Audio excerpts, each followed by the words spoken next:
Hello. Hello. ആ star health insurance നെയ്യാറ്റിൻകരയാണോ? അല്ല, agent ആണ്.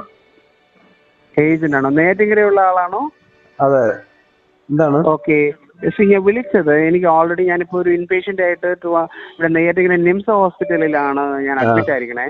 ആ അപ്പോൾ അതിന് ശേഷം എൻ്റെ ഡ്യൂ നാളെ അവസാനം മിഡ് നൈറ്റ് ആയപ്പോഴത്തേക്ക് അവസാനിക്കണം. അപ്പോൾ ഞാൻ ഇവിടെ ഒരു ഒപ്പീനിയൻ ചോദിച്ചപ്പോഴത്തേക്ക് നെയ്യാറ്റിൻകര അവിടെ സ്റ്റാർ ഹെൽത്തിന്റെ ഇൻഷുറൻസ് ഓഫീസ് ഉണ്ട്. ആ അവിടെ ചെന്നിട്ട് നേരിട്ട് പേയ്മെന്റ് എടുത്താൽ അത് ചിലപ്പോൾ ഇൻപേഷ്യന്റിന്റെ ഡിറ്റക്ഷൻ ഉള്ളത് കൊണ്ട് ഡിറ്റക്ട് ചെയ്തിരിക്കുന്നതുകൊണ്ട് ചിലപ്പോൾ ഓൺലൈൻ അവർ റിജക്ട് ചെയ്യുന്നതായിരിക്കും. സോ ഇനി ഒരു 24 to 28 hours ശേഷമേ അത് ഇതാവലിലേക്ക് പോവുള്ളൂ, ഡ്യൂവിലേക്ക് പോവുള്ളൂ.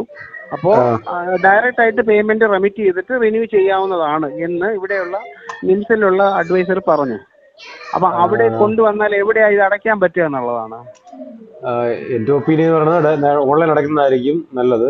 ഹെൽത്ത് ഇൻഷുറൻസ് പുതുക്കാൻ ഡ്യൂ ഡേറ്റ് വരെ, അതായത് ലാസ്റ്റ് ഡേറ്റ് വരെ കാത്തു നിൽക്കാതെ കുറഞ്ഞത് 15 ദിവസം മുന്നെയെങ്കിലും പുതുക്കാനായിട്ട് ശ്രമിക്കുക.